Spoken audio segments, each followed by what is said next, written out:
What happens when one of the most recognizable late-night hosts crosses a line? So much so that his entire show is suddenly pulled off the air.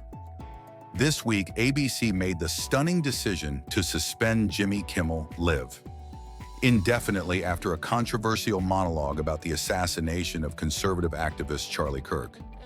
Tonight, we're breaking down exactly what happened, why Kimmel's comments sparked outrage, the behind-the-scenes battles inside ABC, the furious political reactions, and what this suspension means for the future of late-night comedy.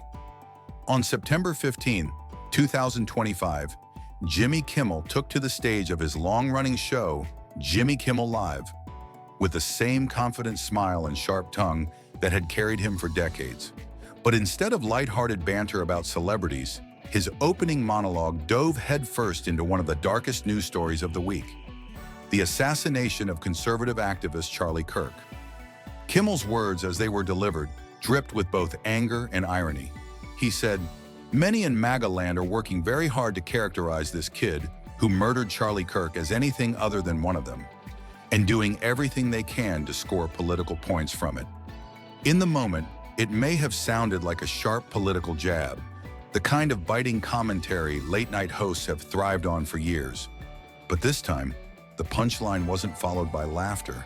It was followed by silence, outrage, and a ripple effect that no one at ABC could have anticipated. The reaction was immediate. Within hours, social media lit up with anger and disbelief. Conservatives accused Kimmel of politicizing a tragedy, and liberal voices scrambled to defend him as a comedian using satire to critique hypocrisy. But what really escalated the situation was the institutional response. The Federal Communications Commission, the regulatory body that oversees broadcast television, wasted no time weighing in.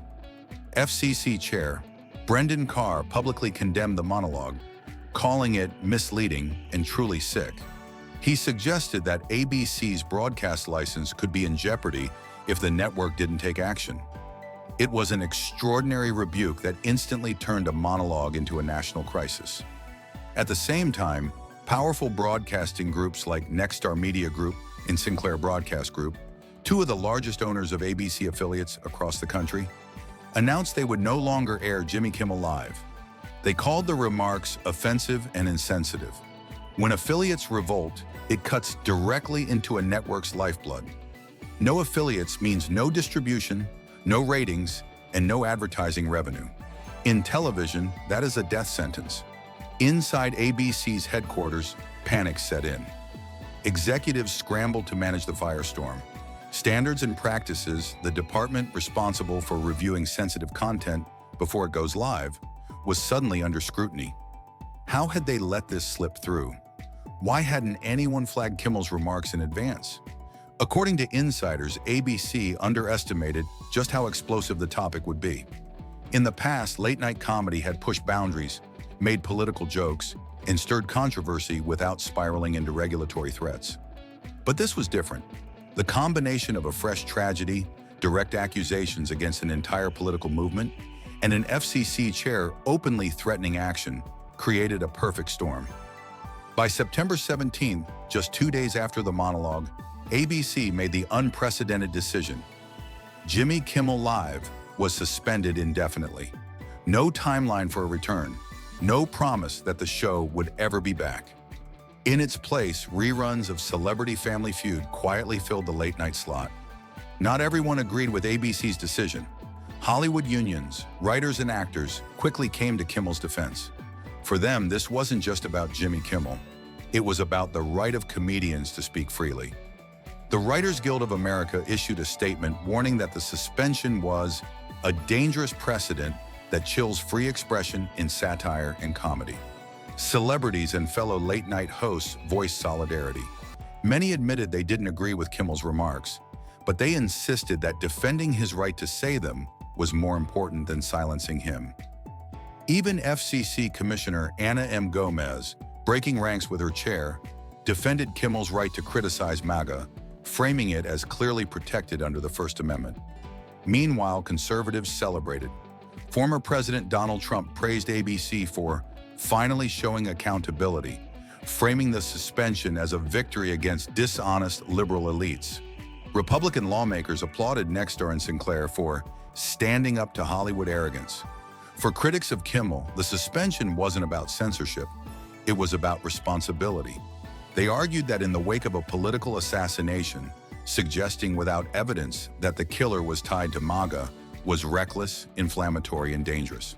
At the 4-minute mark of this unfolding saga, the real twist appeared. Investigators released charging documents that showed the suspect accused of killing Charlie Kirk had no known ties to MAGA or conservative organizations. The narrative Kimmel had leaned on was shaky at best, misleading at worst. This detail added fuel to the fire. Get the attention you deserve with a custom neon sign.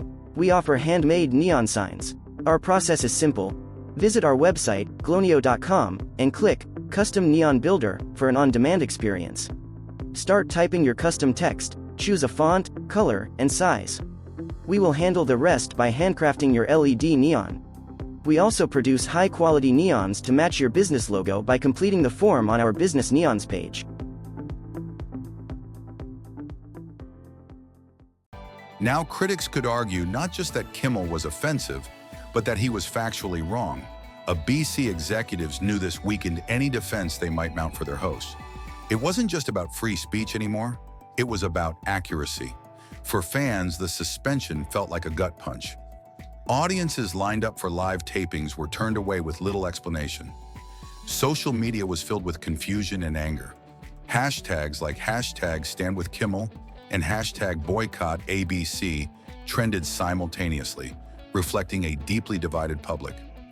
Behind the cameras, the staff of Jimmy Kimmel Live, writers, producers, stagehands, suddenly found their jobs in limbo. An entire production halted overnight with no clear path forward. The climax of this story is bigger than Jimmy Kimmel himself. It's about the future of late-night television in America. Just months earlier, The Late Show with Stephen Colbert had been canceled, officially for financial reasons, though many suspected political pressure played a role. Now Kimmel's suspension confirmed what many feared. The era of politically charged late-night comedy may be ending. Networks are no longer willing to shield their hosts. Advertisers are becoming increasingly skittish about controversy, and regulators are more aggressive than ever, willing to lean on vague, public interest requirements to pressure broadcasters. For comedians, the space to push boundaries has never been narrower. The truth is, once a show is suspended indefinitely, it rarely comes back unchanged. Viewer habits shift, advertisers find safer outlets, networks quietly move on. And for Kimmel, whose career was built on edgy satire, this might be the hardest blow yet. At the time, no one knew if Jimmy Kimmel Live would ever come back. But behind the scenes, conversations about a possible return were already starting. Just when it looked like Jimmy Kimmel Live might be gone for good, the story took an unexpected turn. After weeks of silence and reruns filling his late-night slot, ABC quietly announced that Jimmy Kimmel would, in fact, be returning to the air. And last night, for the first time since his suspension, he walked back onto that stage with the same familiar smile. But the atmosphere was different. His first monologue back wasn't the kind of loose, carefree comedy viewers were used to. Instead, Kimmel struck a careful balance between humor and reflection.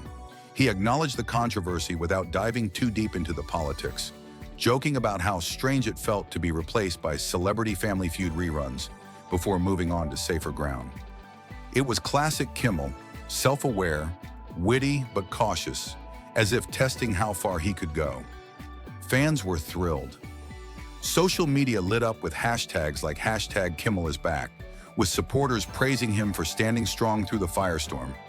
For many viewers, his return wasn't just about late-night comedy, it was about resilience, about seeing someone survive a cancellation scare that could have ended his career. But not everyone was celebrating. Critics on the right argued that ABC's decision proved Hollywood always protects its own. Some said Kimmel's return showed that the suspension was nothing more than a slap on the wrist. Others questioned whether he had learned anything from the controversy at all.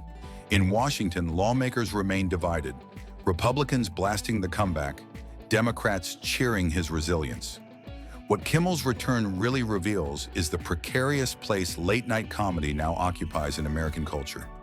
Networks may suspend their stars under pressure, but the truth is, personalities like Jimmy Kimmel are too valuable to stay off the air forever. Ratings, ad dollars, and brand recognition outweigh even the biggest scandals. And in the end, ABC chose not to walk away from one of its most bankable names. Still, this episode will leave a lasting mark. It showed that the leash on late-night hosts has grown much shorter, that every joke now comes with higher stakes, and that one misstep can pull a show off the air overnight.